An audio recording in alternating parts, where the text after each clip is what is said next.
An EC 103.1 sports presentation. Eureka College Red Devils men's and women's basketball on EC 103.1. This Red Devils broadcast is made possible by City Blue Technologies in Peoria, an Epson dealer serving Central Illinois with sustainable office printing solutions. By Windy Puff Pizzeria and Pub in Eureka. And by Cornerstone Family Restaurant in Eureka. Now, let's go live to the City Blue Technologies broadcast booth for coverage of today's game. Ready? Huh? Ready? 1 second. Yeah, we ready. We go. And welcome back to another broadcast here on EC 103.1. Cream Burnett on the mic today with my broadcast partner, Matthew Swan. We got a SLIAC interconference matchup here as the 7th-seeded Red Devils come into this game versus the 4th-seeded Webster team. Red Devils trying to keep playoff hopes alive, just one game behind Fontbonne. The last time these two teams faced each other was at Eureka. The Red Devils lost that game 68-48. Matthew, you want to give us the rundown of what happened in that game? Yeah, so of course both teams kind of contributed and switched off with a lot of back and forth. Unfortunately, Eureka fell behind. To end the first half, they were down 13. Actually, a fun fact that I found out was that 5 Gorlocks achieved double figures, which was actually led by Gabe McCary with a season high of 14 points in that game. Of course, for Eureka, you've had players like Pee Wee Brown with their mid-range jumpers and Micah Brewer, who continues to be a very strong three-point shooter. But unfortunately, it wasn't enough for Eureka. And as you mentioned, they ended up dropping that game. Yeah, Red Devils dropped that game, and going back, Red Devils dropped last week's game versus Principia, losing that game and dropping the Red Devils out of the 6th seed to the 7th seed, but still playoff hopes are alive. As I mentioned, only one game behind the 6th-seeded Fontbonne. Just to touch on, Matthew, what kind of went wrong in that Principia game for the Red Devils? Really just kind of turning the ball over a little bit. Even in the first half, Eureka was struggling offensively as well. I believe what was it? They only had about 2 points as the first half was coming to an end. And of course, I mean, just look at the numbers. That's not going to help you win ball games at any point whatsoever. So maybe getting a look at better shots as well instead of trying to go for those more contested shots is what will help the Red Devils maybe come out of here with a win. Yeah, Red Devils, as you mentioned, Matthew, had a slow start in that Principia game, only scoring 2 points in the first 12 minutes of that game. Red Devils tried to make a fight back as they were down 22 and were able to cut it down to 11 at one point. But I digress as we talk more about this Webster team. Matthew, do you have any pregame notes, any pointers, any tips on this Webster team heading into this game for our viewers, our listeners, excuse me? Yeah, one player that really stood out to me last game was Carl Moore Jr. He was one of those guys that just seems to have a hand on the ball at almost every single point in the game. Carl Moore Jr. as well. He was one of those players that achieved double figures last game. 13 points, 5 field goals made. And he also is he does pretty well at drawing contact and getting to the line. 3 free throws made on his account in that game in a span of 27 minutes. So he's definitely one of those guys you're going to have to look out for if you're Eureka. Yeah, Carl Moore Jr. averaging almost 9.5 rebounds on this game. But we'll talk about that more as the game goes on. That's all we have right now for pregame. Again, Cream Burnett, Matthew Swan on the call, and you guys are listening in to EC 103.1. Eureka College Red Devils basketball is made possible by Cornerstone Family Restaurant of Eureka. Locally and family-owned for nearly 25 years by Michael and Donna Sweeney, Cornerstone Family Restaurant serves breakfast, lunch, and dinner every day. They are open Monday through Saturday, 6 a.m. to 8 p.m., and Sundays, 8 a.m. to 2 p.m. Dine-in, carry-out, or order online. Cornerstone Family Restaurant is located on Center Street on the west edge of Eureka. Get more information or order online at cornerstone-family-restaurant.com. Eureka College Red Devils basketball is made possible by City Blue Technologies of Peoria, an Epson distributor serving Central Illinois. Did you know that North America consumes around 100 million pounds of toner powder annually? This is the equivalent of more than 2.5 billion plastic bottles, 9.5 billion plastic bags, or 116 billion plastic straws. Epson now has precision core heat-free printing as an alternative to laser printers. Learn about sustainable printing solutions from City Blue Technologies at citybluetechnologies.com. Eureka College Red Devils basketball is made possible by Wendy Puff Pizzeria and Pub in Eureka. Locally owned by Mike and Bob Mayo, Wendy Puff Pizzeria offers a unique variety of pizzas, appetizers, salads, and desserts. Wendy Puff is open Tuesday through Thursday from 4 to 9 and Fridays and Saturdays from 4 to 10. Wendy Puff Pizzeria and Pub at 112 South Main Street in downtown Eureka. They also offer online ordering at wendypuff.com.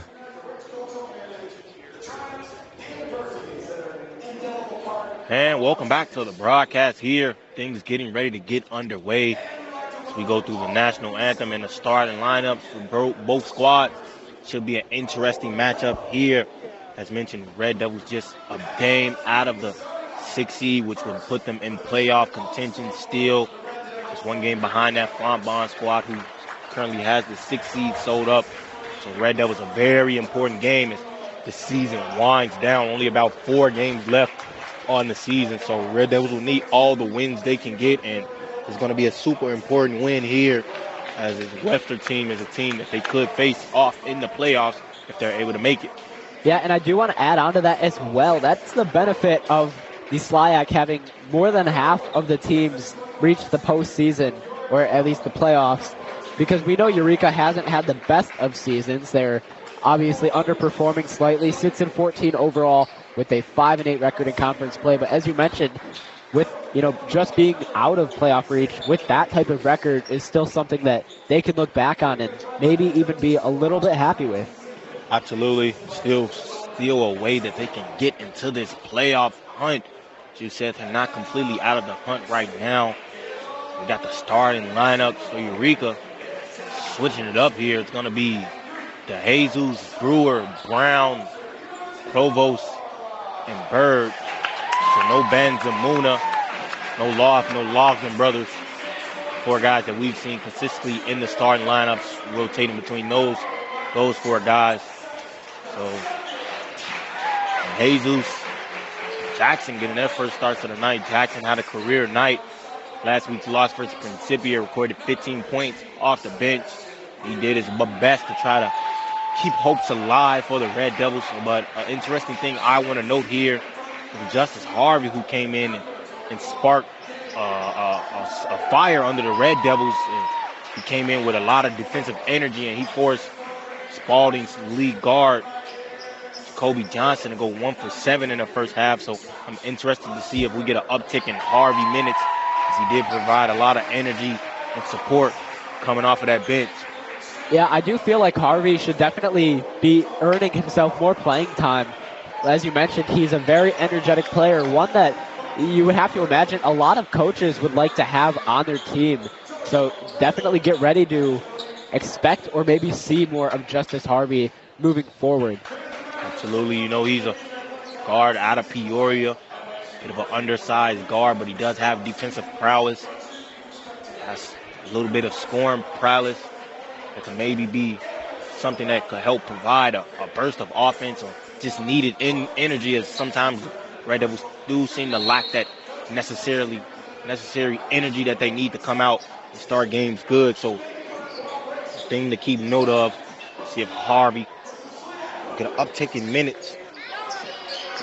But on the Webster side of the basketball, their starting lineup is going to be Skies, Reed, McCary, Luster, Moore to round it out. It'll be Moore and Bird at the tip-off, and it's going to be Bird tipping it off in the hands of Provost. Provost hands off to Brewer. Brewer with it. Going to be McCary guarding him in the hands of Brown. Hands off to Provost. Provost screen from Bird. Provost trying to make his move. It'll be Reed picking him up. Now back in the hands of Brown. Skies guarding him. Brown getting the screen from Bird. Attacking, spinning. Kicks out Bird. Bird, left wing triple. Won't fall. Rebounded by Skies. Going to be in the hands of Reed now. I do have to say, one thing I like about that drive was Eureka's ability to almost use the entirety of the shot clock. Inside to Carl Moore. He's working against DeJesus. Over DeJesus, and Carl Moore is going to score over DeJesus with the right hook shot to start it off for Webster. Well, we talked about in the pregame, Carl Moore Jr. is going to be one of those guys that you just have to watch out for. He had a strong game against Eureka last time out, and as you mentioned, Kareem, he gets the scoring started here this afternoon. Carl Moore is going to be a presence here. Brewer with the ball. Brewer fires from deep. Won't go. Rebounded Moore Jr. It's going to be, Luster pulling down that rebound. Now in the hands of Skies. Skies making his move. Right wing layup. Good. Jamar Skies the second, scoring over DeJesus. The Webster Gorlocks take a 4-0 lead. Now in the hands of Bird. Moore Jr. is guarding him. Bird making his move. Driving against Moore Jr. Kicks DeJesus. DeJesus hands off Brewer. Brewer denies screen. DeJesus thought about a top of the key triple. Instead, going to get it into Brown. Skies guarding him. Brown face-up jumper. Won't fall. Rebounded Moore Jr. in the hands of Sky. He swings it over to McCary. McCary off to the races. Ends up in the hands of Reed. Reed won't go over DeJesus. Provost with it now. Yeah, so you can see early on, Webster really pushing the pace, and they're already shooting the basketball extremely efficiently. Luster with it now. Josh Luster making his move. Back in the hands of Reed with it now. McCary. Skies fires from deep. Won't go. Rebounded by Bird. Bird pushing it center field. Center's court. Bird making his move against Reed. Up under. Almost an and one opportunity, but it's going to be Bird going to the line instead. Try to knock down 2 free throws and give the Red Devils their first buckets of the night. Yeah, Eureka maybe not shooting the basketball really well as of right now, but Amarion Bird, as you mentioned, able to draw the contact, something he's been extremely well at doing all season long, practically a walking double-double as well. So we'll see if maybe he can write down one of those to his account here this afternoon. Amarion Bird averaging over 8.5 rebounds, top 5 in the SLIAC in rebounding. 15 and almost 8 rebounds a game. And Bird not able to knock down that first free throw. Shaking his head at himself, gonna look to add, knocking down this second one. The Devils haven't scored yet. Bird looking to change things around here at the line. And Bird will cash home the second one. Red Devils now on the board. It's gonna be inside the hands of McCary. McCary's walking it up. Provost guarding him. Swing past Luster. Luster, the lefty, making his move. Dumps it into Moore. Moore over to Jesus. Moore not able to get it. Rebounded Bird. Bird pushing center court. Swings to Brown. Brown, Moore the man to beat. And almost made it. Brown going to draw himself a foul and earn a trip to the line to try to give the Red Devils some more points here on the board. So already Pee Wee Brown getting ready to face his second trip at the line. First trip at the line, but last game, he was extremely efficient. 18 points, which led the team, along with 10 rebounds to his account. So he, as well, for Eureka, achieved double figures. Brown has been a scoring threat, top 2 in scoring for the Red Devils since he's been here 3 seasons ago. Leading scorer with over 15 points a game, and he's going to miss that second free throw, so the lead will remain at 2-4. In favor of Webster, now in the hands of Luster. Luster off the Skies. Reed, mid-range jumper, won't fall. Rebounded by Luster.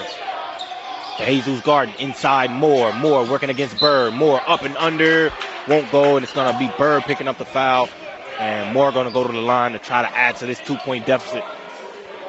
Eureka College basketball is made possible by Cornerstone Family Restaurant of Eureka. Locally and family owned for nearly 25 years by Michael and Donna Sweetie. Cornerstone Family Restaurant serves breakfast, lunch, and dinner every day. They are open Monday through Saturday from 6 a.m. to 8 p.m. and Sundays 8 a.m. to 2 p.m. You can dine in, carry out, or order online. Cornerstone Family Restaurant is located on Center Street on the west edge of Eureka. You can get more information or order online at cornerstone-family-restaurant.com. Moore split those free throws. Lead going to remain at 3. 5-2, a little over 16 and a half remaining in this first half. Bird, hop step dribble move, good. Marion Bird getting the first field goal to go for the Red Devils. Lead now only at 1. That's an extremely great move there from Amarion Bird. The pump fake allowing his defender to rise in the air, which eventually leads to Bird getting to the basket. Skies, hook shot over to Jesus, good. I believe the rationale behind starting De Jesus today was to get a little more size against Bird. Bird still such a good player, has been effective tonight. It's Provost hop step drive, floater, thought about it, instead gonna settle for the turnaround jumper and gonna make it. Jackson Provost adds to the lead for the Red Devils, adds to the point total for the Red Devils. Lead now at 1 for Webster. Reed on the drive, poked behind by Brown, and it's gonna be out of bounds. Last touch by Brown. Ball will stay here in favor of Webster. So it looks like Eureka's defense is starting to heat up early in this first half, although their offense still struggling, only 1 for 4 from the field right now. Hoping to pick that up. Skies mid-range jumper won't go, rebounded. Luster puts it back, and Luster adding to the lead total for Webster. Webster now leads this game 9-6, 15:40 remaining in the first half. Yeah, you have to get those rebounds, especially on defense, because that will happen every single time. Provost driving in, picks up his dribble. Brewer, pump fake, left wing drive. He's trapped, and it's taken. The ball taken out of his hands by Moore. Moore up ahead to Reed. Reed making his move against the Jesus. Kick, Luster, left wing triple, won't fall. Brown tracks it down. Lead will remain at 9-6. Brown now has it, swings it over Bird. Bird corner to Jesus. De Jesus backing down. Luster swings it back. Bird. Bird kicks it out. Almost stolen by Reed. Provost driving. Dump pass to Bird. Bird gonna score it. And a great dump pass there from Jackson Provost to Amarion Bird. Lead now at 1 for Webster. Yeah, again, another extremely great move there from Amarion Bird. He now has 5 out of the 8 Red Devils points in this game. And that's gonna be a block there from De Jesus as Moore tried to go up. Brown spinning in traffic, and Brown is able to draw the foul to go against Reed. Score at 9-8, 14:41 in this first half. Green Burnett, Matthew Swan on the call. Just tuning in, you're listening in to EC 103.1. Red Devils trail this game by 1. Yeah, Pee Wee Brown continuing to fight through contact. He's now facing his second trip at the line. Brown knocks down the free throw. We're all knotted up at 9 apiece here. We got some substitutions. We got Hugo checking into this game. Scaffer. Hugo, Scaffer, and Hibbert checking into this game for Webster. Brown at the line with a chance to take the first lead of the night for Red Devils, and he does exactly that. Score now at 10-9 in favor of the Red Devils. Yeah, and for being down by a small margin early on, Eureka's done a great job at staying within themselves and being able to come back and grab the lead. It's Herbert with it over to Scaffer.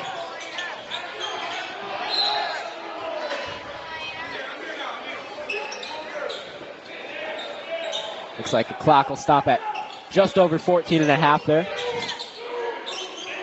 Herbert with it. Red Devils going to a 2-3 zone here. Try to slow down Webster scoring a bit. Inside to Hugo. The Jesus guarding him. Kicks back Herbert. Herbert. Brewer the man to beat. Herbert fires up a jumper. Won't fall. It's rebounded by Hugo. Hugo trying to force his way in, and instead he's going to draw the foul. Try to take the lead back for Webster. Eureka College Red Devils basketball is made possible by City Blue Technologies of Peoria, an Epson distributor serving Central Illinois.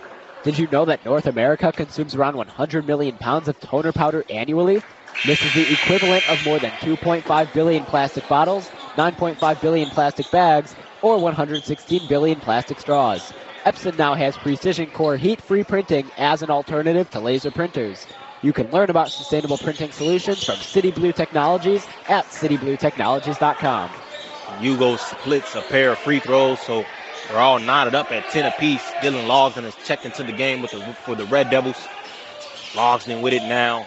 Free throw range out to Provost. He's picked up by Davis. Davis harassing. Swings it Brewer. Provost, left wing triple, won't go. Rebounded by Skies. Skies up ahead to Luster. Luster with it now. Swing pass Davis. Back in the hands of Luster. Back over to Davis. Right wing corner. Gets it inside Luster. Brown the man to beat. Luster finds Hugo inside. Hugo working against DeJesus. Spin move, drop step. And Hugo able to score over DeJesus. Well, I have to say, it is not easy to defend somebody who is the size of Hugo. As you can see, DeJesus struggling a little bit there, but overall a great move. Hugo to 6'6" forward. A lot of size on him. Brown has it out Brewer. Brewer left wing midi, won't fall. And it's going to be Herbert pulling down the rebound. Up ahead to Skies. Skies with it now. Now in the hands of Luster. Swings it back Skies. Davis, Brewer on him. Inside, Skies fading away. And Skies able to score over Provost with that fadeaway floater. Red Devils trail by 4, 14-10. 12:43 remaining in this first half. Provost with it now. Play calling. Yeah, Webster's doing a very great job right now at getting to the basket. Notice how they're not trying to take shots that are too difficult for them, and they know exactly what they need to do. Provost hop step inside Brown. Brown the left. Floater is good. Red Devils now trail by 2. 12:20 remaining in this first half. Brown now extends his point total to 5 this evening. It's now Davis with it. Davis making his move. Dumps it off to Hugo. Hugo banging down low against DeJesus. Hugo scoring over DeJesus. Lead now back up to 4 for Webster. Brewer with it. Inside Brown. Brown guarded by Hugo. Kicks it Logsdon. And Provost top of the key triple. Won't fall.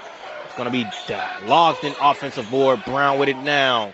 Swing pass to Jesus. Right corner triple. Good. Sam DeJesus knocking down the corner 3 to cut into that lead for the Red Devils. Red Devils now trail by 1. Yeah, Sam DeJesus has been extremely efficient this season from behind the arc, and we've seen him knock down a few threes earlier as well, just starting to get a better feel for that area in shooting. And Hugo, mid-range jumper, won't fall. DeJesus pulls it down, and it's going to go out of bounds as DeJesus, a little overzealous with that pass. And Webster has been going down to this Hugo matchup a lot. They like DeJesus against Hugo. Hugo has had some success scoring down there. I believe up to 6 points on the night already. We'll see if he's still able to capitalize. DeJesus going to come out of this game in favor of Richardson. Hugo with it now. Logsdon harassing defensively. Reed with it. Reed guarded by Provost. Reed play calling inside to Davis. Davis tipped by Brown. 4 seconds on the shot clock. Reed got to pull up, will pull up, and Reed makes a tough contested mid-range jumper as the shot clock was winding down. And Webster now back up by 3, 18-15 in this ball game. Yeah, Sebastian Reed, a very great job at displaying his precision there on that drive. He knew that the shot clock was winding down, and he stayed within himself, stayed calm, and was able to get the shot up and knock it down. It's Logsdon with the dump-off pass to Brown. Brown, kick out, Provost, 3, good! Jackson Provost has knotted it all up at 18 apiece. His second made triple of the game. Yeah, Provost, his third three-point attempt from the night, and we knew he was going to knock it down eventually. He's also been one of those great three-point shooters this season. Finally able to find the triple. Swing pass, Davis to Reed. Reed, turnaround jumper against Logsdon. Won't go. Hugo pulls it down, and Hugo easily scoring over Brown. And Hugo is putting his footprint in this game early, using his size. Yeah, to add on to that, Hugo has 7 points in 4 minutes already. And that's extremely impressive at this level. And that's some substitutions. McCary checking back into this game for Webster, and Provost coming out of this game in favor of Ben Zamuna. Brown with it now. Hugo guarding him. Brown likes this matchup, gonna attack. Kick Logsdon. Logsdon driving against Davis. Inside, Richardson trying to make his move against Moore. Not able to. Ball last touch by Richardson. Gonna go Webster's way. Yeah, and you see, Kareem, as you mentioned, Brown really liking that matchup. The thing is, he had an opportunity to score at the rim there, and he sees Ugo kind of, make his way under the rim as well. It almost forces him to give the ball away. Moore driving against Richardson, scores over Richardson. Carl Moore Jr. scoring over Richardson to give Webster's a 4-point lead. Blake Lawson has checked into this game for the Red Devils. Benzamuna with it. Moore guarding him. Benzamuna thought about a three. Instead, it's tipped. Now in the hands of Logsdon. Swing past to Blake Logsdon. Blake Logsdon swing past to Dylan Logsdon. Dylan Logsdon from deep. Won't go. Rebounded by Reed. Reed pushing it left court. Yeah, and those aren't the shots that Eureka really needs right now. They just need to do their best work to get into the paint. And Herbert with a big-time three to give Webster a 7-point lead, 25-18. They're going to take a break, so we'll take a break as well. You guys are listening in to EC 103.1. Eureka College Red Devils basketball is made possible by Wendy Puff Pizzeria and Pub in Eureka. Locally owned by Mike and Bob Mayo, Wendy Puff Pizzeria offers a unique variety of pizzas, appetizers, salads, and desserts. Wendy Puff is open Tuesday through Thursday from 4 to 9 and Fridays and Saturdays from 4 to 10. Wendy Puff Pizzeria and Pub at 112 South Main Street in downtown Eureka. They also offer online ordering at wendypuff.com. And welcome back to the broadcast here on EC 103.1. Cream Burnett, Matthew Swan on the call. Burlocks have opened up with an early 7-point lead against the Red Devils. And it's been Hugo just asserting his dominance. He has 7 points. All 6 of his points from the field goals have been in the paint. He's really getting to it down low. Carl Moore Jr. has also added to that point total. Burlocks have 25 points in total. Matthew, what's going wrong for the Red Devils so far? Yeah, like I mentioned before the break, Eureka's taking a lot of threes right now, and that's not really what they need to be doing. Of course, it's good to always see that, but when you're trailing like Eureka is right now, you'd rather prefer them to draw and rush to the basket, have those better shot selection opportunities. Reed with the save. Now in the hands of Herbert. Herbert making his move. Step back jumper. Almost good. Instead, rebounded by Benzamuna. 8.5 remaining in this first half. Inside the hands of Logsdon, top of the key. And Webster going back to this 2-3 zone. They switched to a 3-2 zone. Trying to prevent the Red Devils. And the Red Devils have struggled against the 3-2 zone all season as Moore steals it. Now in the hands of McCary. McCary against Logsdon. Hands it off Reed. Reed to Davis. Back in the hands of Reed. Moore with it. Moore going against Richardson. Scores over Richardson.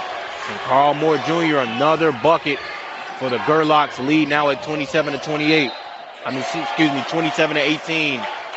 Red Devils trail this game by 9. Yeah, and again, it has to go back to that size of Ugo. He's able to push past Richardson on offense there, as we saw.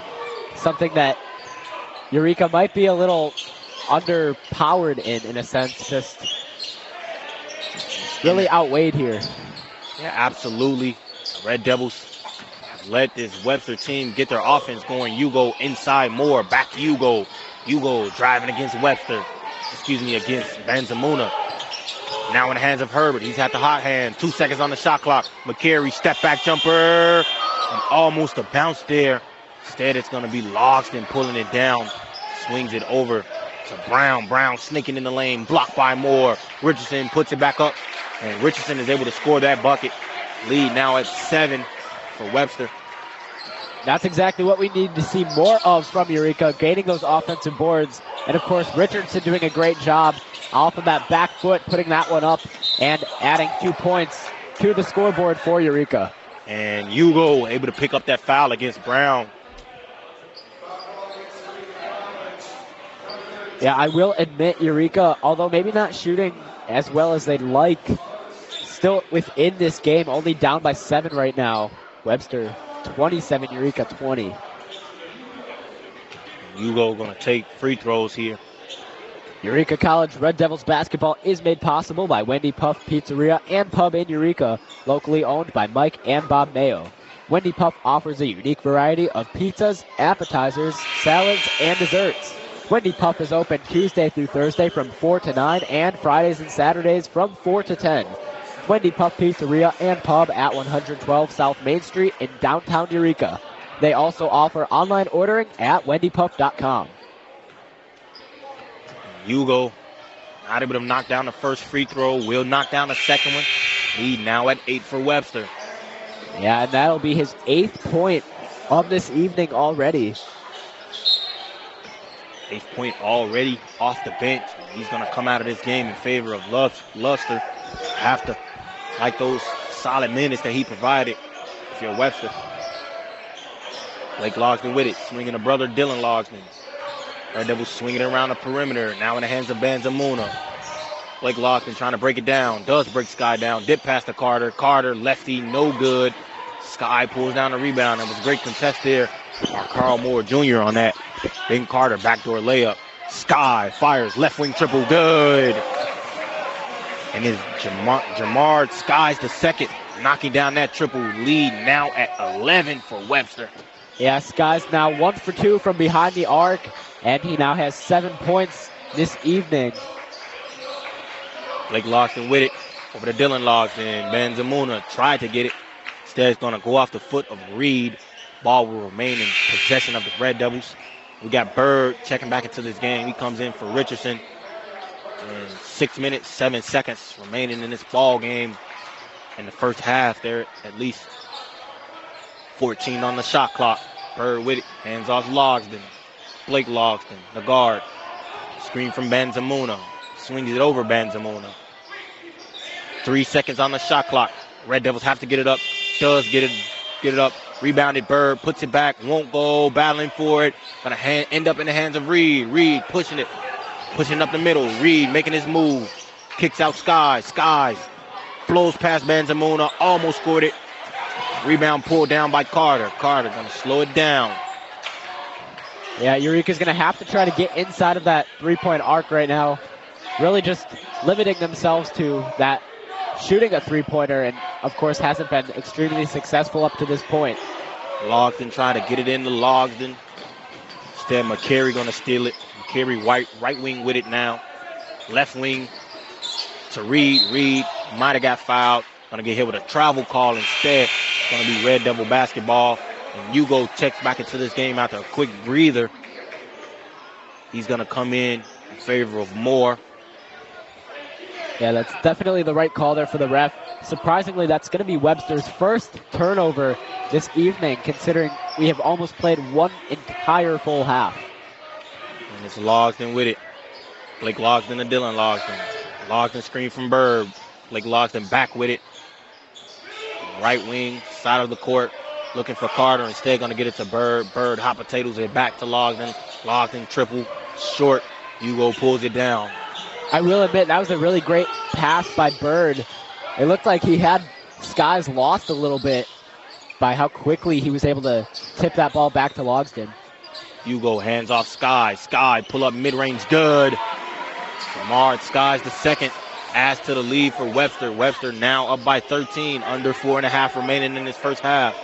Red Devils haven't scored the ball particularly good, and then we got Logsdon and Reed getting tangled up.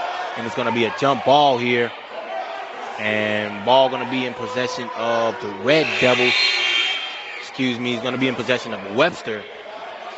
Webster leads this game by 13. It's going to be Skies to inbound it here. Yeah, and I will say, aside from what's going on in the game, this is the Coaches versus Cancer game. So, of course, we're seeing a lot of Webster fans in the crowd. Hudson Elementary School is here as well in support as Skies floats it home, adding to the Webster total. Webster now up by 15, and we have Justice Harvey checking into the game for the Red Devils. Harvey in that last game was able to bring a lot of energy off that bench for the Red Devils.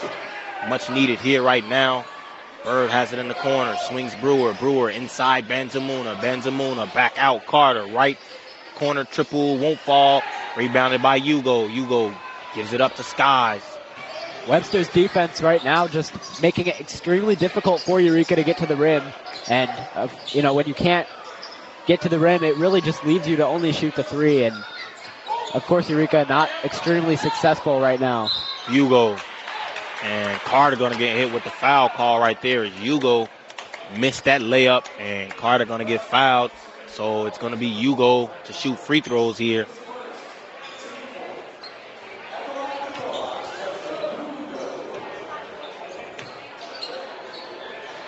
Yeah, Hugo, last season, he was able to average 4.8 points per game, along with 3.5 rebounds per game.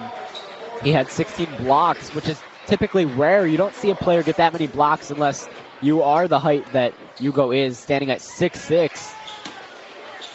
Hugo cashes home both of the free throws. Lead now at 17 for the Gorlocks. You got Harvey play calling. Herbert guarding him. Brewer with it now. Back to Harvey. Harvey swings to Jesus. 3 minutes of play remaining. Carter out to Harvey. Sky's picking him up. Inside Carter. Carter tip pass Bird. And we're going to get a foul going against Hugo on that tip pass from Carter. So the ball will remain in possession of the Red Devils. Yeah, well, with Harvey back in the game, we talked about him earlier, a very energetic player, something that I'm sure Eureka loves to have, even when you're trailing by 17 points. He had a little bit of it looked like a no-look pass from over here. Harvey, a depth passer. We've seen his passing on display previous game as he throws it out of bounds on that play. As he really couldn't get it up and over the double team on that possession. So ball going to be in possession of Webster. As you mentioned, Matthew, a few seconds ago, Webster up by 17, 2:49 remaining in the first half. Cream Burnett, Matthew Swan on the call. If you're just listening in to EC 103.1 from the City Blue Technologies broadcast booth. Away game for Eureka as Hugo is just asserting complete dominance for Webster. Webster now up to 19-point lead. Red Devils haven't scored in a few minutes, only still at 20 points. Yeah, I have to say, Hugo, he's just one of those guys. I mean, it's going to be so hard to defend him, as we've seen. And Harvey turns it over on that possession. It's picked up by Skies. Skies the run out, and it's going to be Herbert to score it. And we're going to get a timeout here, so we'll take a quick timeout as well. And we'll be right back with first half coverage here on EC 103.1. Eureka College Red Devils basketball is made possible by City Blue Technologies of Peoria, an Epson distributor serving Central Illinois. Did you know that North America consumes around 100 million pounds of toner powder annually? This is the equivalent of more than 2.5 billion plastic bottles, 9.5 billion plastic bags, or 116 billion plastic straws. Epson now has precision core heat-free printing as an alternative to laser printers. Learn about sustainable printing solutions from City Blue Technologies at citybluetechnologies.com. And welcome back. Second half coverage here. EC 103.1. Cream Burnett, Matthew Swan on the call. Red Devils have taken a timeout as they drop down to 21-point deficit. Webster 41 to Red Devils 20. Matthew, what is going on so far? Why haven't the Red Devils been able to score as efficiently? Yeah, I mean, like I keep saying, Webster's defense is really strong right now, and I slightly touched upon it earlier. It looks like a lot of these Red Devils players are just, in terms of size and height, kind of unmatched right now, especially against some of the bigger guys on the Gorlocks team. Absolutely. Harvey bringing it up. Final 2 minutes here of this half. Red Devils down by 21, looking to make some sort of a push before we go into the break to maybe make this lead a little more respectable. Coming in, it's DeJesus with it, and DeJesus going to get hit with a travel call. He swung that pivot foot. Can't do that. So it's going to be Webster basketball. Yeah, Eureka now at 12 turnovers in this game compared to Webster's 1. Definitely going to have to start controlling the basketball a little bit better. Herbert tried to do the no-look dip-off pass to Hugo off that slip screen, but it's going to be a kick ball, so the ball will remain right here in possession of the Red Devils. Burrow is going to be the inbounder on this possession. Burrow seeing his first minutes of the night. And Burrows gets it into Herbert. Brewer guarding him. 1:40 remaining on the game clock. 16 on the shot clock. Burrows with it. Swing past Luster. Luster back to Burrows. Burrows fires from deep. And Burrows not able to get it. Hugo pulls down the offensive board. Luster thought about it. Instead going to offer it up to Herbert. Herbert going isolation against Brewer. Kick pass Luster. Left corner triple. In and out. Rebounded Reed. Reed is fouled. And a foul is going to be on the ground. Reed was able to draw that foul. Excuse me, going to get a jump ball, I believe. So it's going to be the Red Devils ball. No possession, no free throws here. All in favor of the Red Devils. 1:19 remaining in this first half. Yeah, Eureka catching a little bit of a break there. One thing that, again, just going to have to work on. You cannot let Webster get several chances at regaining possession of the basketball. And that's exactly what they did there, which is why they're a little bit lucky to get that one back as they lose it. Red Devils lose it. Now going to be in the hands of Skyfer. Over to Davis. Davis stripped by Harvey. Out of bounds. Last touch by Harvey. It's going to remain here with Webster. Burrows to inbound it. Just barely under 58 seconds remaining in this first half. Burrows gets it into Herbert. Herbert with it now. Herbert making this move. Back Herbert. Burrows inside to Hugo. Burrow back with it. Herbert. And Webster swinging it. Burrows fires up from deep. And Burrows knocks it down for his first point of the night. Red Devils now trail by 24. Inside touch to Bird. Bird pass to DeJesus. DeJesus is fouled. DeJesus is going to go to the line to try to cut into this 24-point deficit. Red Devils have dug themselves a hole in this game. 36 seconds remaining in this first half. And they're going to have to flip the script if they hope to come back in this game. It almost seems like Webster is unstoppable on both sides of the floor. We know that their defense has been really amazing. Eureka has been in a scoring drought for quite some time now. And then back on offense, not only are the Gorloks able to get in the paint and score at the rim, but three-point shooting for them has been quite successful as well. Bird, as you mentioned, three-point shooting unsuccessful. The Red Devils and Bird not able to make that three-pointer right there. So lead will remain at 24. Shot clock is turned off. 28 seconds on the game clock. 28.2 to be exact. Let's see if Webster is going to hold it for the last shot. Herbert walks it up. Brewer guarding him. Herbert swing past Luster. Back to Herbert.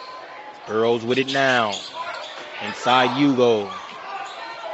Hugo taking his time with it. 10 seconds on the shot. Skyfer knocks down the triple.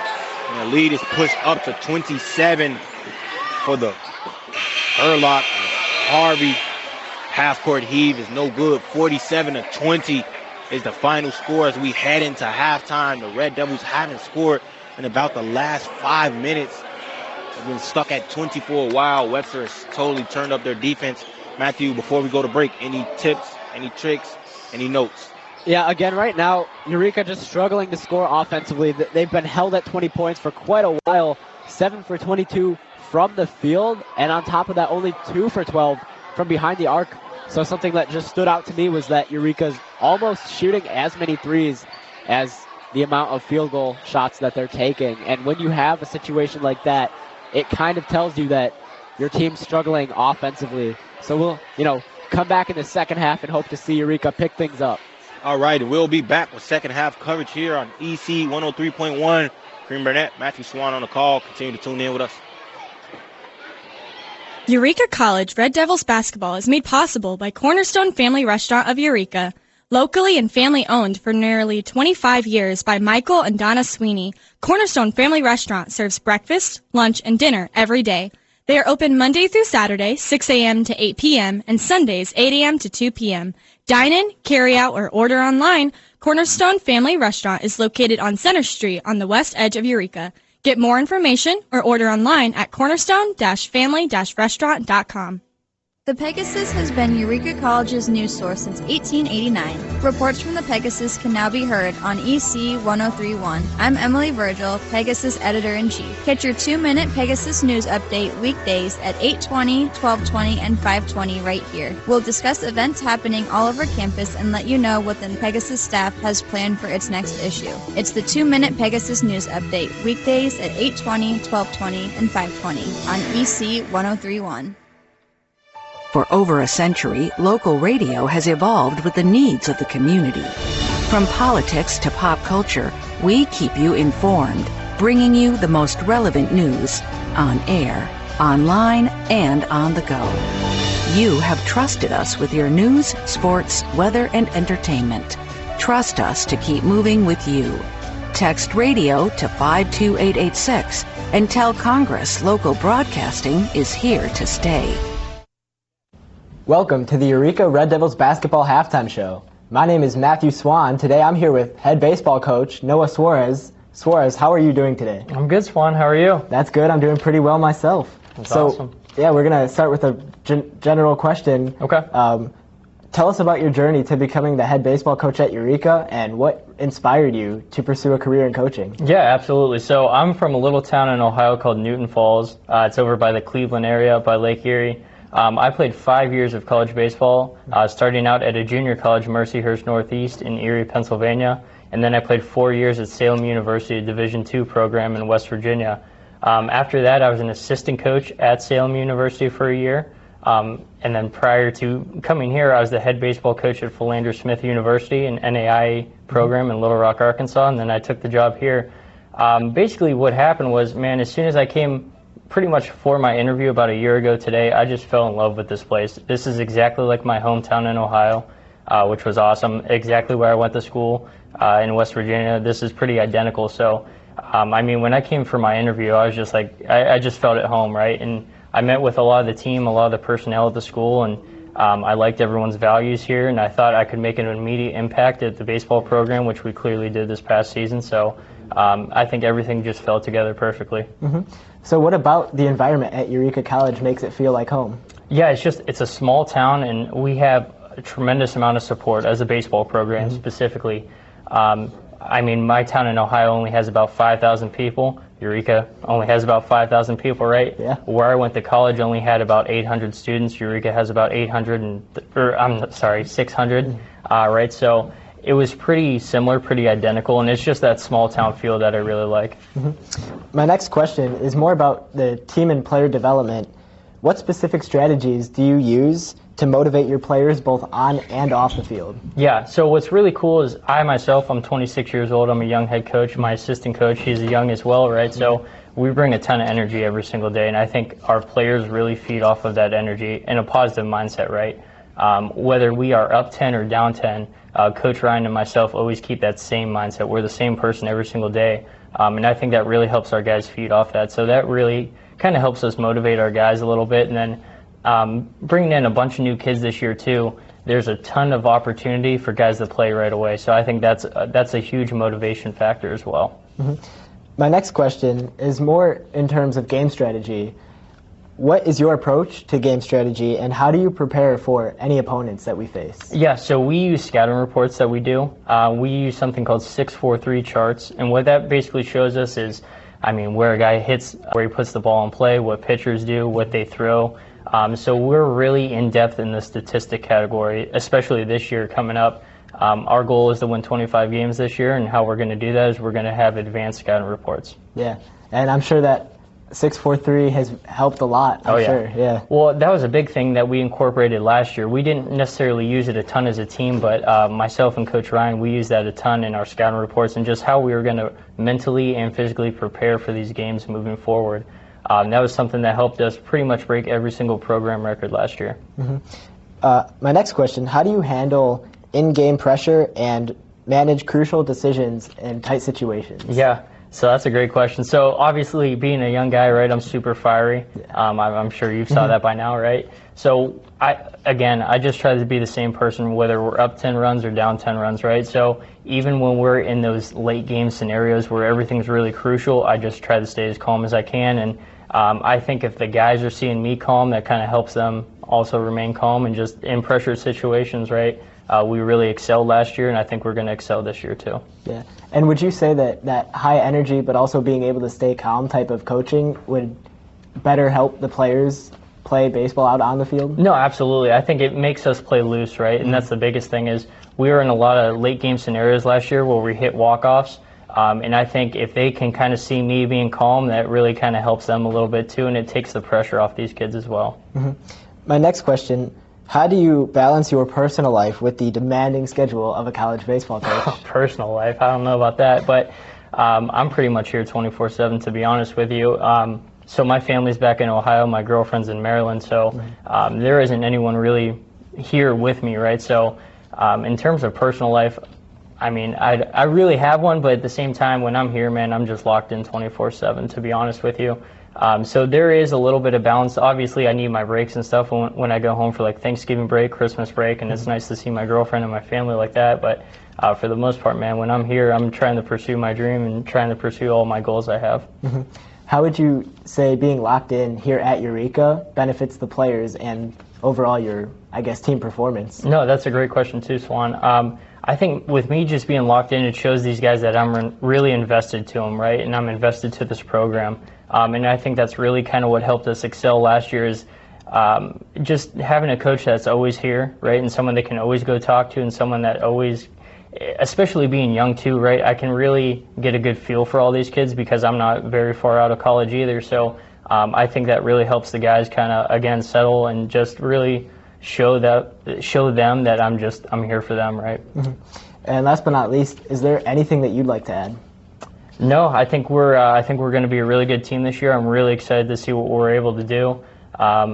Make sure you come out March 1st when we're in Rockford. Our first home game, I believe, is March 5th when we play Knox College this year. So I'm excited. I hope we have the support that we did last year, and go Red Devils. Yeah. Once again, Suarez, thank you for your time. Yes, sir. Matthew Swan, Noah Suarez, thank you for tuning in to the Eureka Red Devils basketball halftime show. WXEC LP Eureka. Hannah complained of a headache. It was a rhabdomyosarcoma. Within a few days, Hannah was in treatment because we were told that the tumor was very aggressive. And it very quickly became clear that St. Jude was the ultimate place to be. So we've essentially put our lives in South Africa on hold. Incredibly blessed to be here. St. Jude is an asset to the world. The research that is developed here is offered freely to the rest of the medical world. The entire way that the place operates is just to give and to care. I think it's the kind of place that not only stands as a beacon for pediatric cancer, but I think it could teach the world a couple of lessons about how to treat people. And I think if those lessons could be learned, even in their most basic form, this world could be a better place. St. Jude Children's Research Hospital. Finding cures, saving children. Learn more at stjude.org. Getting a rocket into space is one thing, returning it to Earth is another. I'm Dr. Lynn Pascarella, president of the American Association of Colleges and Universities. And today on the Academic Minute, Marcos Fernandez-Taus, assistant professor of rocket propulsion and hypersonic aerodynamics at the University of North Dakota, examines the research that goes into doing so safely. We have all seen it, a formidable crest of water surrounding a spacecraft structure as it bursts into the ocean. However, this image does not speak for the technical complexities of a well-designed splashdown. Except for a few exceptions, such as the shuttle, most of the manned spacecraft recovered from the scorching re-entry fell into the sea. One must just remember the Gemini or Apollo missions, or more recently the SpaceX Crew Dragon spacecraft. The problem seems simple, a solid body impacting into water. Von Karman studied it in 1929, but applied it to seaplane floats instead. The conic shape of the Mercury capsule became a standard, with a D-shaped base that absorbed most of the heat generated by friction as the air surrounding the structure hit an incredible speed of 27,500 kilometers per hour. Then came the deceleration phase, with a gentler, cooling flow as the capsule continued its descending. By then, about half of the shield had boiled off. The drop parachute deployed, which pulled out a bigger one. Finally, the capsule dived into the sea at a much safer speed of about 25 meters per second. The development of numerical methods gave way to a new science, computation fluid dynamics, or CFD, whose development was pursued in earnest from the 1950s. Since then, CFD has been successful in solving very complex movements of fluids in a wide variety of science fields. It has also been used in splashdown analysis. So next time you watch a splashdown, think of the significant effort that took a team of engineers to figure out whether the structural robustness would stand the impact of water and where should they expect the largest bending deformation along the metal shirt. That was Marcos Fernandez-Taus of the University of North Dakota. You can find this, other segments, and more information about the professors at academicminute.org. Production support for the Academic Minute comes from AAC and U, advancing liberal learning and research for the public good.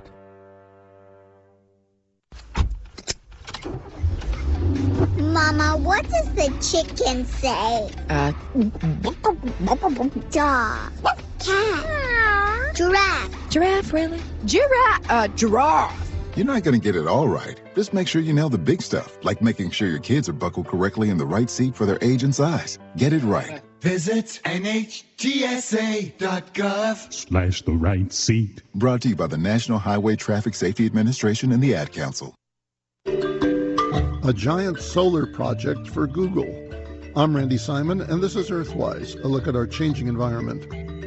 One of the largest solar projects in the U.S. has recently come online in Texas. 3 solar farms built side by side in Buchholz, Texas by SB Energy can provide 875 megawatts of electricity, nearly the size of a typical nuclear power plant. The project will supply the largest solar energy purchase ever made by Google, and the electricity generated will be used to power its new operations in the area. Google will use about 85% of the project's solar power for data centers in Ellis County and for cloud computing in the Dallas region. In total, Google has contracted with clean energy developers to bring more than 2,800 megawatts of new wind and solar projects to Texas. Google expects to spend $16 billion through 2040 to purchase clean energy for its global operations. According to the International Energy Agency, data centers' total electricity consumption could reach more than 1,000 terawatt hours in 2026, which is more than double the amount used in 2022. 1 terawatt hour is enough energy to power 70,000 homes for a year.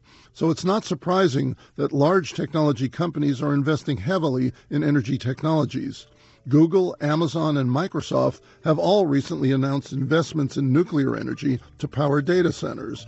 These companies all have made commitments to seek sources of carbon-free electricity to power their data centers and their increasing efforts in artificial intelligence. Because of the rise of artificial intelligence, the large companies are not meeting their commitments to reduce their carbon emissions and are needing to greatly increase their efforts to obtain clean power. Earthwise is a production of WAMC. Find us on social media at WAMC Radio and listen anytime at WAMCpodcasts.org. And welcome back. Second half coverage here beginning shortly on EC 103.1. Cream Burnett, Matthew Swan on the call per usual. Matthew, the Red Devils down big, down 27 so far in this first half, 47-20. We got first half stats in front of us. It's gone wrong for the Red Devils. Yeah, really, Eureka just not getting to the basket, and that's really allowing them to have to take three-pointers, which they're not exactly shooting well from behind the arc. 2 for 12, that's evens out to 16.7%. So again, just Eureka's going to have to be aggressive in the paint if they want to start to make a comeback here, as they are down by 27 points. Yeah, Red Devils been stuck at the 20-point mark for about the last 5 minutes. Not really able to take the lid off and get much going. If anything, no one in the Red Devils have scored over 5 points. No one has made over 2 baskets. Meanwhile, on the other hand, if we take a look at the Webster side, it's Justin Hugo, who just came off the bench in 12 minutes of play and has completely asserted his dominance. 12 points, 6 rebounds, 4 of those being offensive. He does have 3 fouls, so foul trouble a thing to keep note of, but only missing 1 shot. He's gone 4 for 6 from the free throw line as well.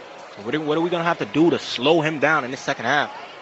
Well, typically in a case like this, I would say it's nearly impossible to slow somebody like Hugo down just because of his size advantage over everybody else on the team. But we know Eureka plays great defense as well.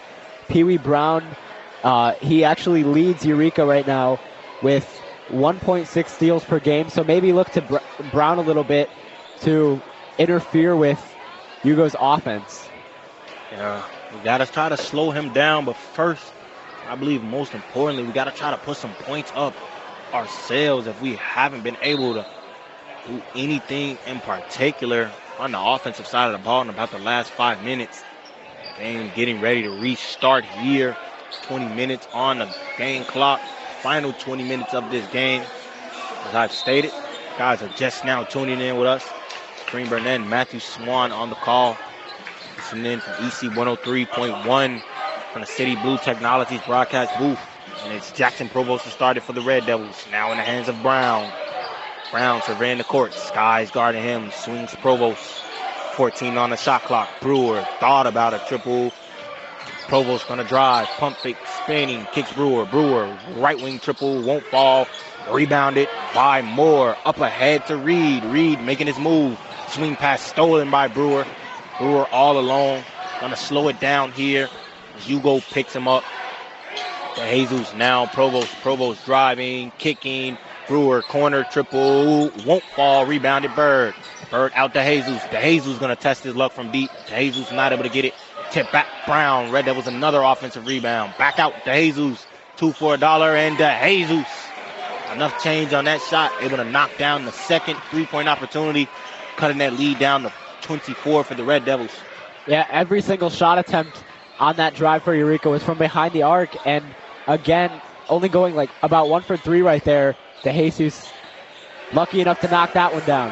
And it's Reed knocking down the second triple of the half, pushing the lead right back up to 27, 50-23 here in favor of Webster. Yeah, it almost feels like for Eureka, nothing you do can escape how successful Webster has been in this one. And it's Brewer getting that floater to go, cutting that lead down to 25. And look, that's what happens when you decide to get into the paint. Michael Brewer really just floating that one, able to knock it down. Now Skies with it. Over to Reed, back in the Skies. Dip it to Moore. Moore over Berg and Brown. Now looking for the foul there. And Moore picks up the easy deuce. Yeah, Eureka, 5 points already in this half. Looks like they are starting to pick things up offensively just a little bit, but again, you need to keep getting into the paint. Provost gets it into Brown. Brown kicks corner triple to Jesus short, and Provost saves it. It's going to be in the hands of Luster. Luster on the run.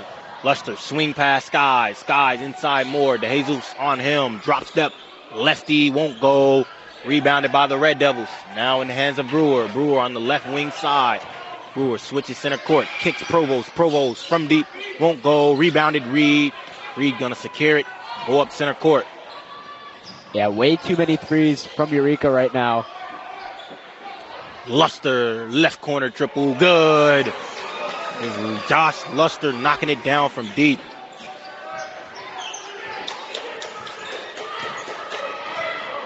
Yeah, a 30-point lead right now for Webster. Eureka just not really finding anything offensive working for them. Only 3 for 18 from behind the arc right now. So we're going to need great job by Bird to get into the paint. Bird not able to get it.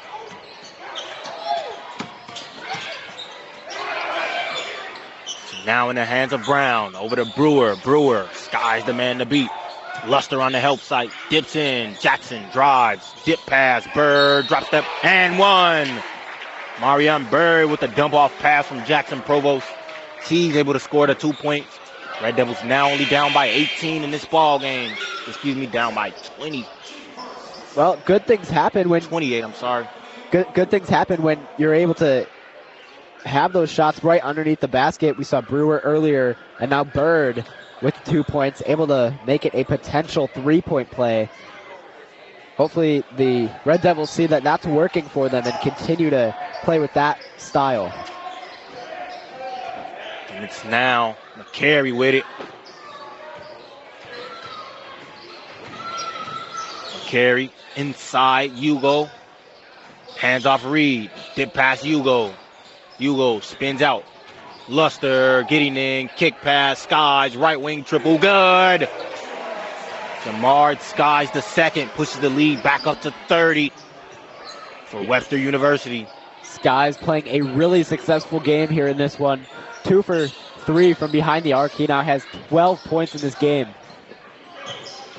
Now in the hands of Brewer. He's double teamed. Swing pass. Trying to get it over to Brown. Not quite able to.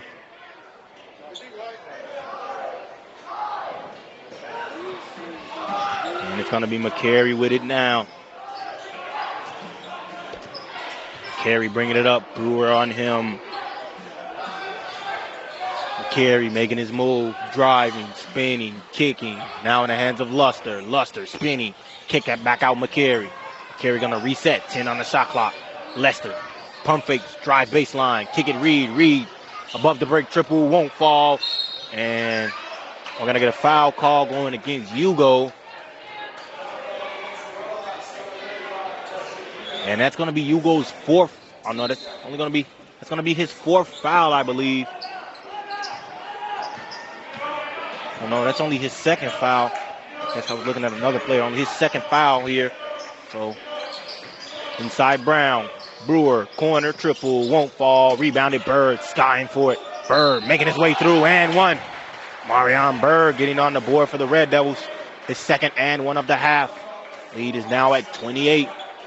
It looks like Eureka is starting to realize that when they get in that area right underneath the basket, it leads to good things, as I keep saying. Amarion Bird, his second time in this half, being able to extend this play to a potential 3-point play. Already at the line here again. I will say Bird has been a very aggressive player all season long, but usually it's Pee Wee Brown who likes to draw more of the contact. Bird taking over that role here this evening. And he makes it a 3-point play. Bird cutting into that lead. Red Devils now down 27 in this game, 31-58. Luster on the drive. Kicks. McCary thought about it. Instead going to settle to kick it back out. Luster, right wing triple, good. Josh Luster pushes the lead right back up to 30 in favor of the Gerlachs. It's almost like Webster doesn't miss from behind the arc in this game. Already they're shooting 8 for 15. That is a 53.3% percentage. They're shooting over half right now from behind the arc. Moore pulling it down. And McCary's going to draw the foul. Going against Brewer. Brewer over aggressive. Trying to get that inbound play. Yeah, I mean, Eureka is doing a better job at scoring in this half for sure, especially after not scoring for quite some time in the first half as they remained at 20 points, but still down by 30. Bird on the drive, crossover move, kicks Provost, corner. Brewer not able to get it. Michael Brewer has just been in and out about the last 3 plays, his last 3 shot attempts from that same spot. Not able to get it. Now Moore with it. Moore swings Luster. Luster above the break triple, and Josh Luster is on a fajita. Believe his third triple of the half. Extends that lead to 33. Biggest deficit of the night. Yeah, clearly Luster starting to heat up from behind the arc. And Webster now up by more than 30 points, which is actually quite impressive. But back to what you said about Michael Brewer shooting from 3 in that same spot. I always refer to Brewer as one of the better 3-point shooters on this Red Devils team. And when one of your top 3-point shooters cannot knock anything down, it's probably a sign that maybe that's not the move. Brown is blocked by Moore on that mid-range attempt. That kind of leads to a Reed mid-range jumper, and Reed catches it home, and things are getting out of hands now. The Red Devils are down by 35. Their largest deficits of the season. Brown driving baseline, mid-range floater, won't go, tipped by Bird, ends up in the hands of Moore. Stolen by Brown. Brown drawing the contact. Pee Wee Brown getting to the line. Try to stop the bleeding a bit for the Red Devils. Yeah, again, Brown in the paint, able to draw the contact.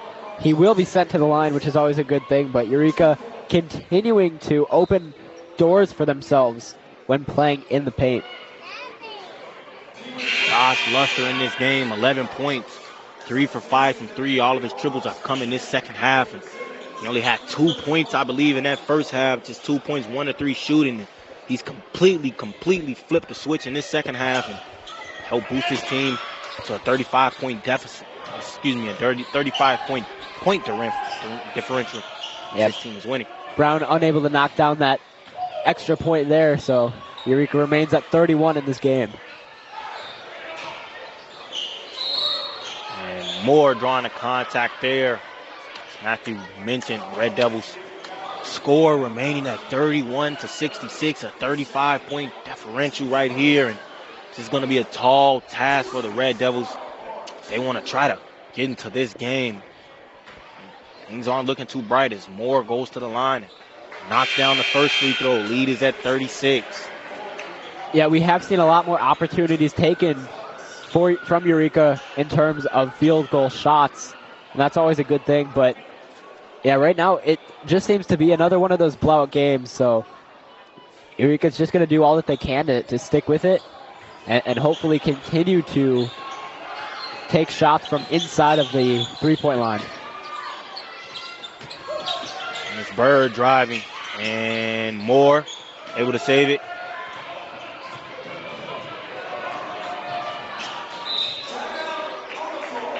And we're going to get a timeout here, so we'll take a quick timeout as well.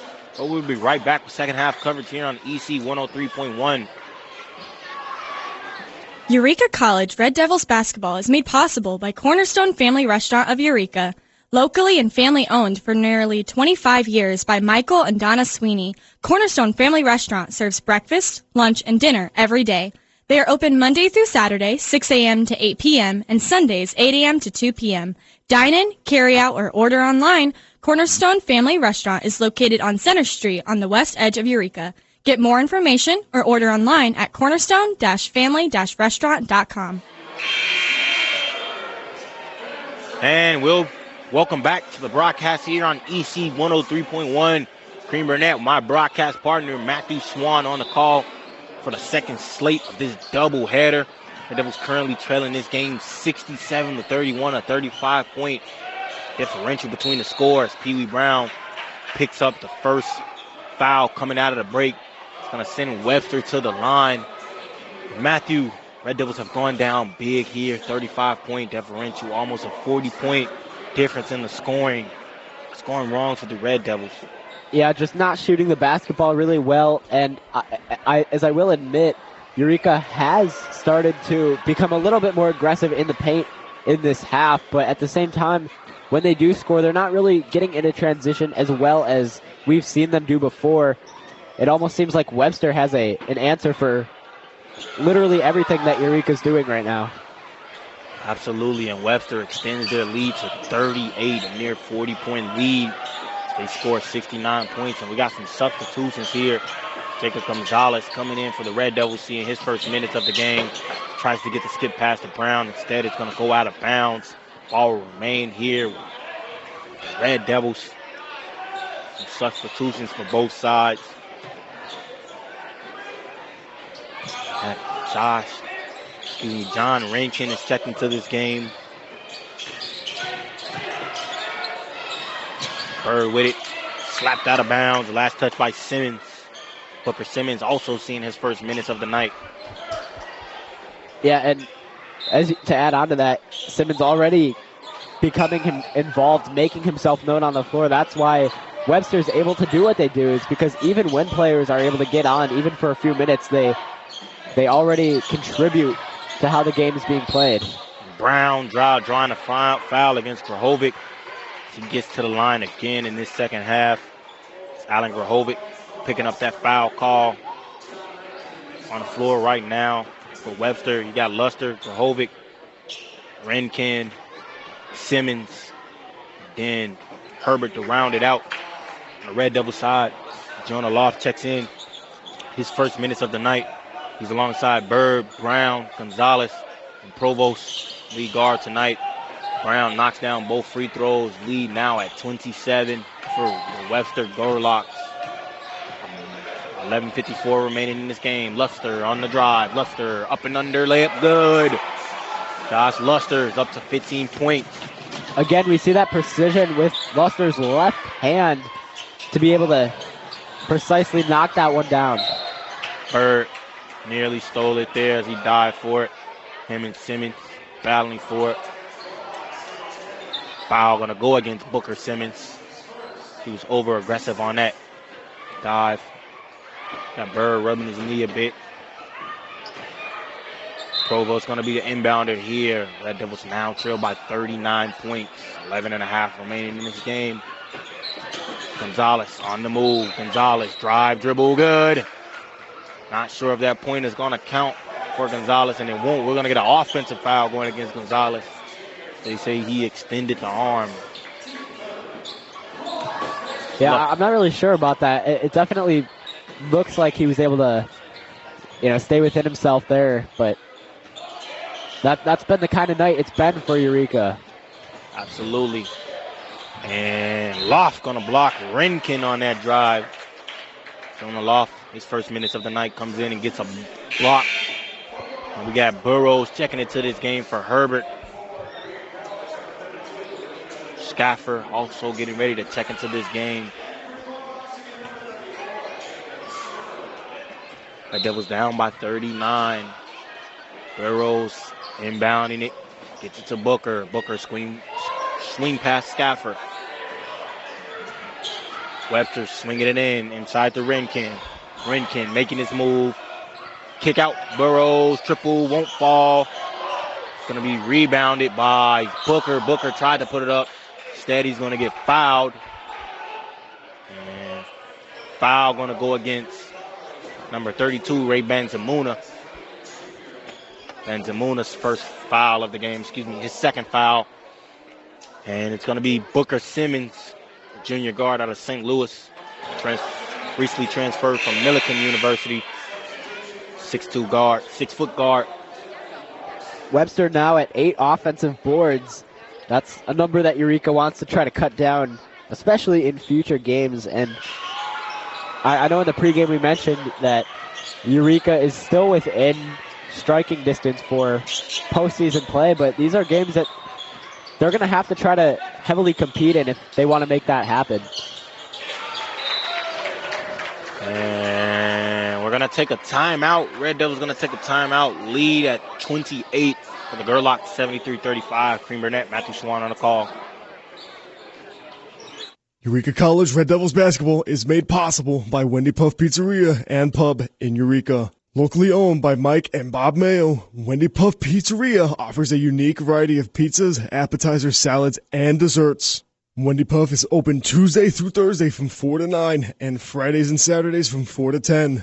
Wendy Puff Pizzeria and Pub at 112 South Main Street in downtown Eureka. They also offer online ordering at wendypuff.com.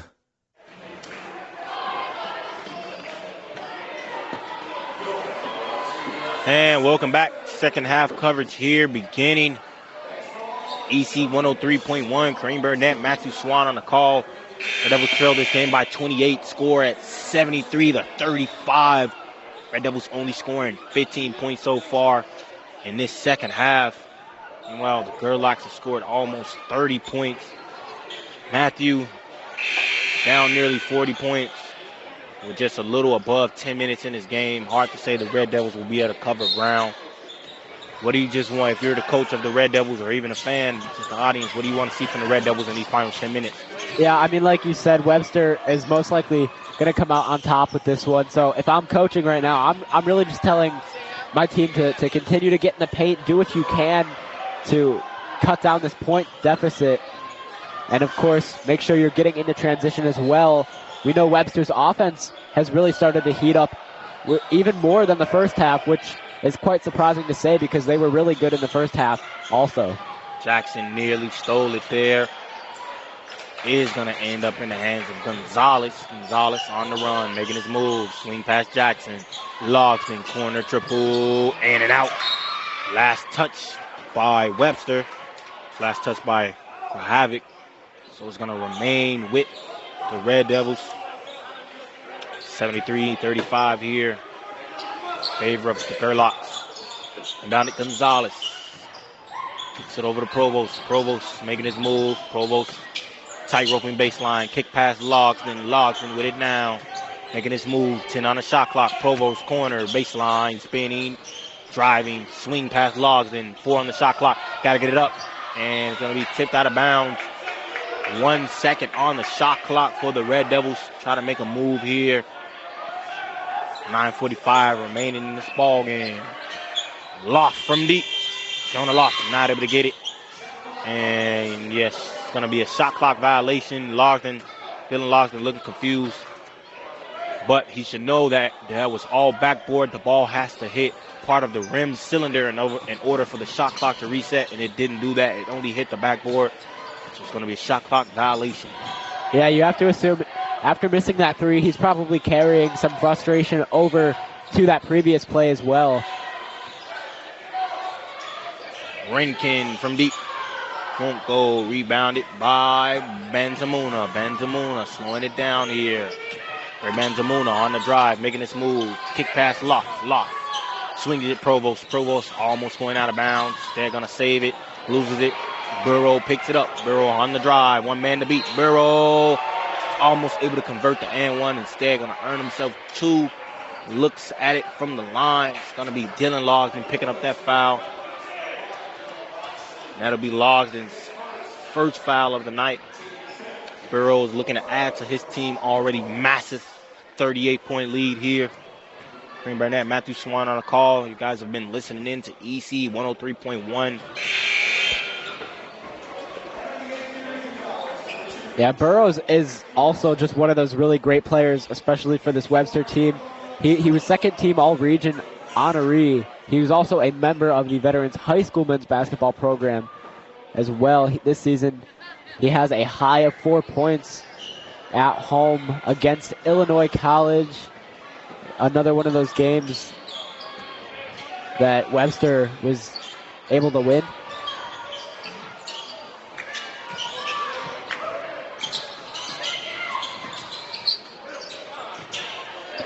And Gonzalez able to cash hook that mid-range jumper, cutting the lead down to 37.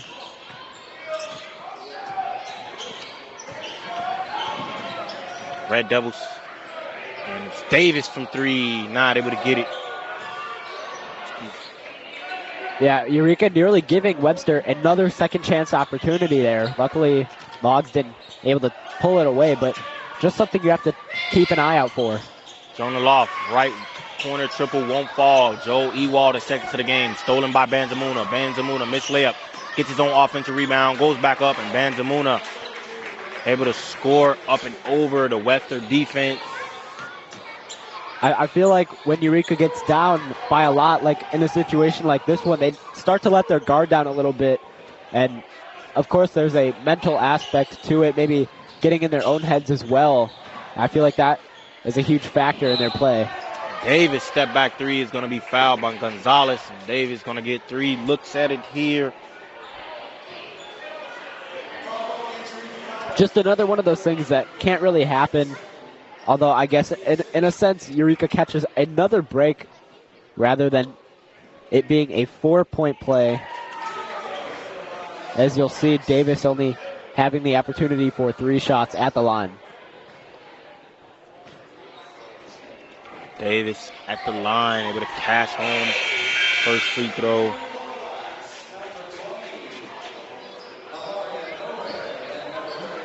Yeah, and unfortunately, it's just been another one of those games for the Red Devils, not really coming together to work as a team.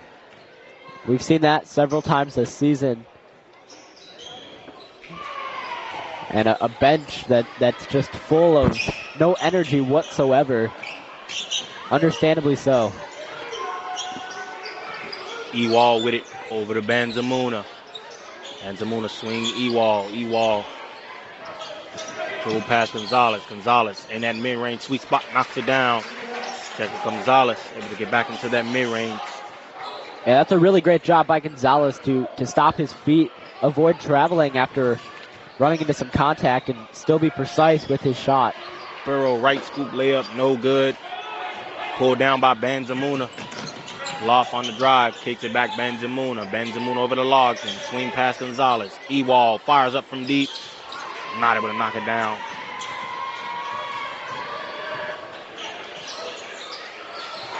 Yeah, Ewald not typically a common three-point shooter, but under 7 minutes left to go, you're down by quite a lot. I mean, what really more do you have to lose at this point? Ewald hasn't seen a lot of playing time in this season. Here getting some minutes. Fun fact about Joel Ewald, he might not seem as like he's a shooter, but he can shoot the ball. He's from Michigan. He had a game in high school where he hit 10 threes. I believe he said he went 10 for 13 from three. So if given the opportunity, he's kind of capable of making that three-point jump shot. Just got to get adjusted. Try to get some playing time here. And for a guy like him who's typically at the end of rotation, in a game like this is usually where you make your mark and try to get your minutes. Yeah, and you have to think, I mean, maybe like his playing might not be the same as it used to be as well, because I know he was injured last season. I'm not sure if it was the entire season, but I know he was definitely injured. He was definitely dealing with some injury. That always plays a huge factor in skill level as well. Davis with it, almost lost it. Picked up by Gonzalez over to Benzamuna. Benzamuna up, score is good. Ray Benzamuna. Oh, that's a great hustle there by Gonzalez to be able to grab that one and, of course, allow Benzamuna to finish at the rim. Under 6:30 remaining. Benzamuna cuts it down to 32-point lead. And Red Devils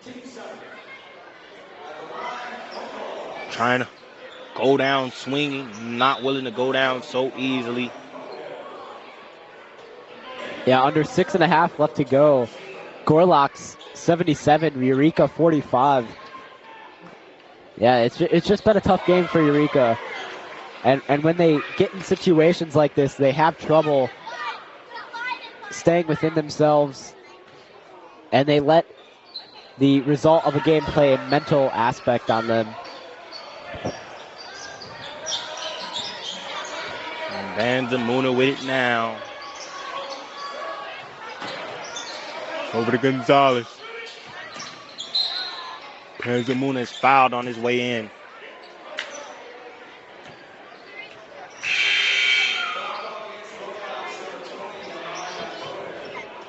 And it's going to be Benzamuna at the line with a chance. Try to cut the lead down just a bit more.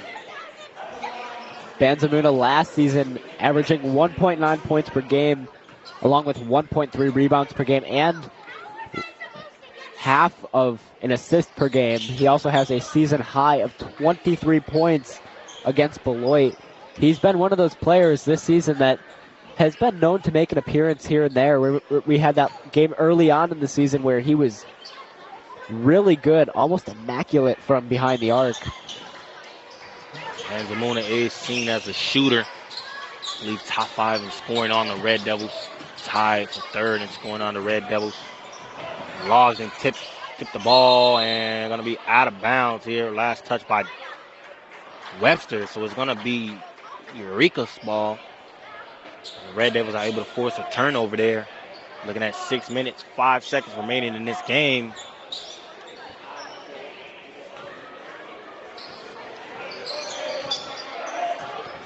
Blake Logden checking into this game. Sit over Ewald. Ewald picks it up. Step past the Logden. Over to Benzamuna. Benzamuna from deep. Knocked down. Ray Benzamuna is able to cash it home from deep. Bringing a check home.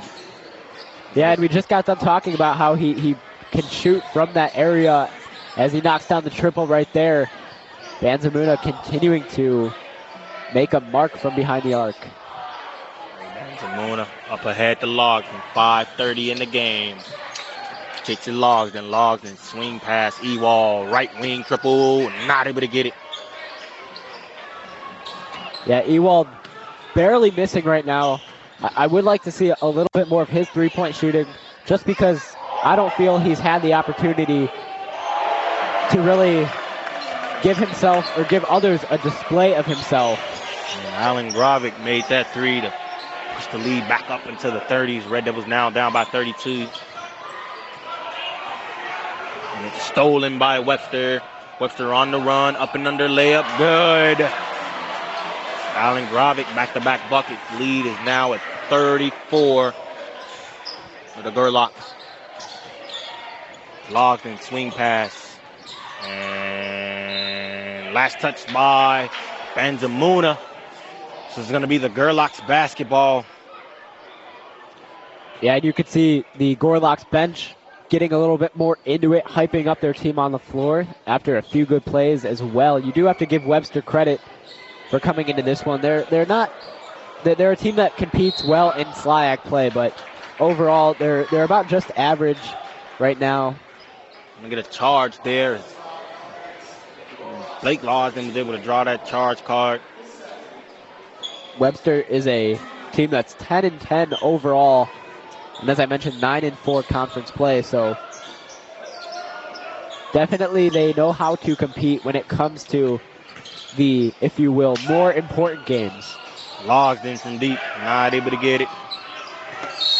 And we got a scuffle here as we're fighting for the ball.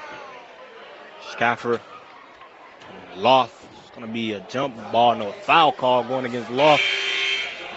4 minutes, 13 seconds remaining.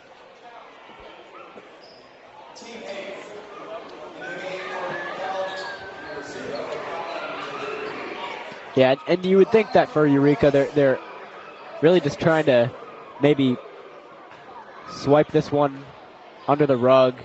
Definitely not a game you want to look back on and remember. But at the same time, this can also be a positive sign that can allow Eureka to want to work harder in upcoming practices and for competing in future games. And that free throw is cashed home. Lead now at 36.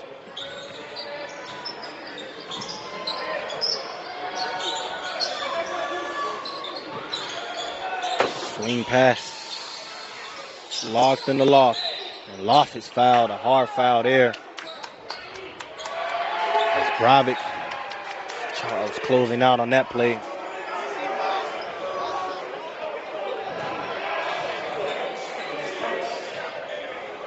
It's going to be Loft to shoot the free throws. Both teams in a bonus here. Yeah, Jonah Loft on the season.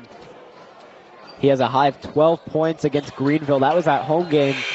You know, when Eureka plays Greenville, it's always one of those more competitive games.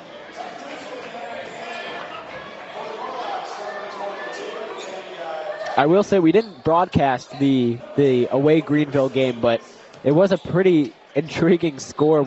Eureka ended up losing that one 124-114. So both teams reaching that triple-digit mark. And if you are a fan of Eureka College Red Devils basketball, you know that Greenville and Eureka have somewhat of a rivalry. So both teams maybe in that game playing with some extra motivation, but in this one, Eureka just struggling to find that motivation. Absolutely, the Red Devils just not having the energy to come out here tonight, try to get this one done. And it does kind of hurt, too, because Eureka, for them to travel several hours, about 3 hours all the way up here, and then have to lose the game and drive back, it is always a struggle, but at the same time, you have to just put your best effort onto the floor. And if you're able to do that, it's pretty much a win. Loft over to Ewald.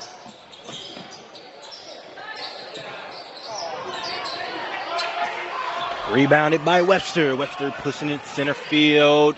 And it's blocked by Colin Delaire, seeing his first minutes of the day.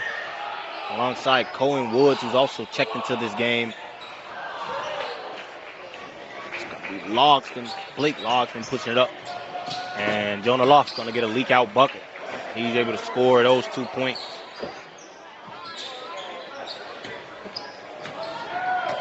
It's Winborn with it, stolen by Blake Logsdon, and we're going to get a foul call.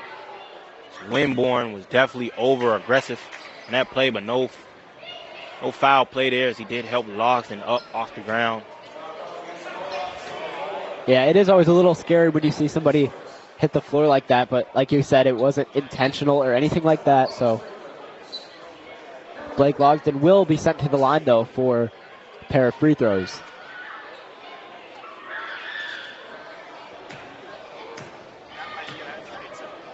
Logsdon not able to switch home the first one. Yeah, Kareem, I'm telling you, Eureka has not been able to grab onto these lucky bounces off of the rim. Eureka not able to capitalize here. And like you said, it's like it's been a lid on the rim all day for us. Logsdon able to cash home the second one.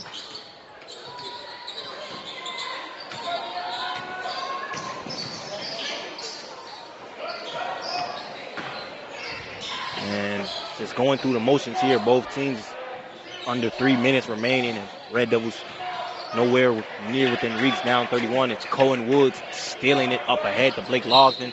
Logsdon trying to make a move, able to draw the foul there.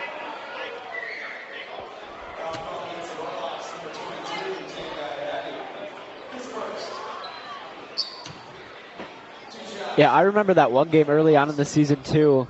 I believe it was an away game for Eureka where Blake Logsdon, he came in pretty late in the game, but I actually think that was against Cornell, and he had so many free throw opportunities in such a short amount of time. It was actually pretty funny. Blake Logsdon super adept at getting to the line. Crafty lefty, super swift with his movements, precise with his movement. Been in and out of the starting lineup this season after early on having his minutes reduced versus last season.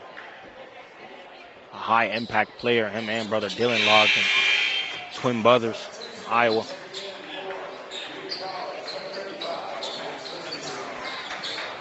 And just under 3 minutes, 2.5 minutes remaining in this game. Webster gonna walk away with this. This win, it'll be their 11th win, bringing them over 500 on the season, bringing them to 10-4 in SLIAC play, keeping them at that about 4th seed in the conference. Missed shot there. Harvey.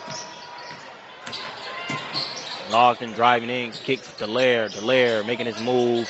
Dallaire swing pass. Richardson thought about it. They're gonna take his time. Out of bounds. Last touch by Maher. Ball gonna stay here with the Red Devils. Logsdon. Sit over to Woods. Woods, swing pass inside. Richardson stolen there. It's gonna be Winborn picking it up. Winborn swings it. Mohair, left wing triple, won't go. Yeah, there's a little bit of hesitation there from Mohair. Mohair tries to get the floater to go, it won't fall. Dallaire rebounds it up ahead. Logsdon screen, pulls up for triple. Logsdon not able to get anything to fall on that triple. Rebounded by Simmons. Booker Simmons. Simmons back with it. Thought about it, gonna make his move. Pump fake, kicks back out. Mohair, stop, pop, pull up, midi, good. Marion Mohair, knocking down that mid-range jumper. Yeah, definitely a great job to get it over to Dallaire. Still be able to knock that one down. And lead at 31 here for the Gorlocks. 64 seconds left in this game.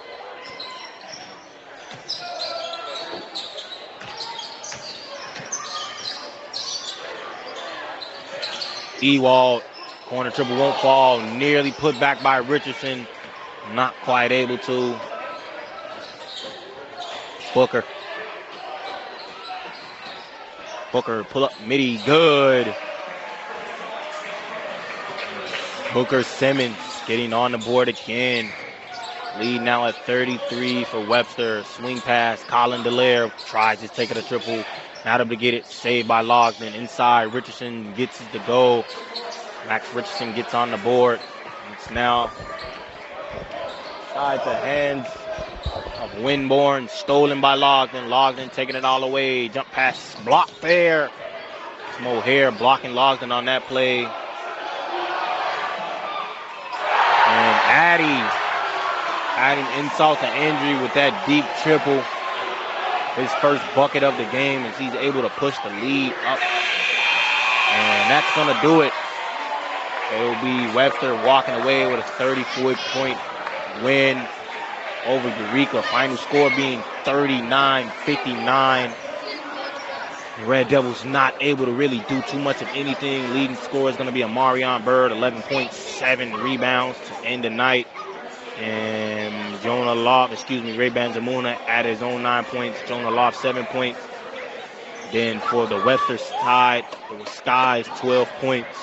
Luster, 13 points, 11.5. Carl Moore with 12 points. And then Hugo with 12 first half points. Matthew, final words are yours. Yeah, I mean, it was, fairly close in the very beginning of the first half, but we know that Webster was able to hold Eureka to 20 points for quite a while, and from the second half and so forth, Webster really was just able to dominate on both sides of the court. Eureka shot a lot of threes, but that three ball wasn't really able to connect, so just, of course, Webster able to finish on top. And that will do it for the Red Devils here tonight. Our next broadcast will be February 19th.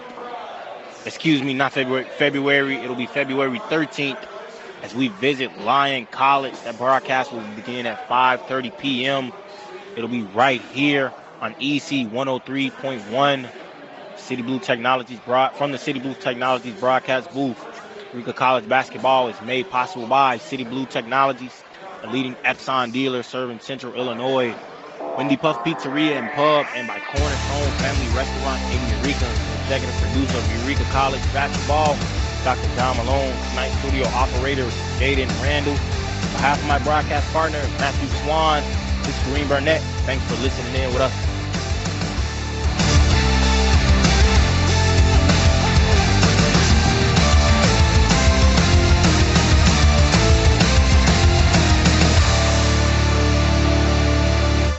I'm a tiny speck of nothing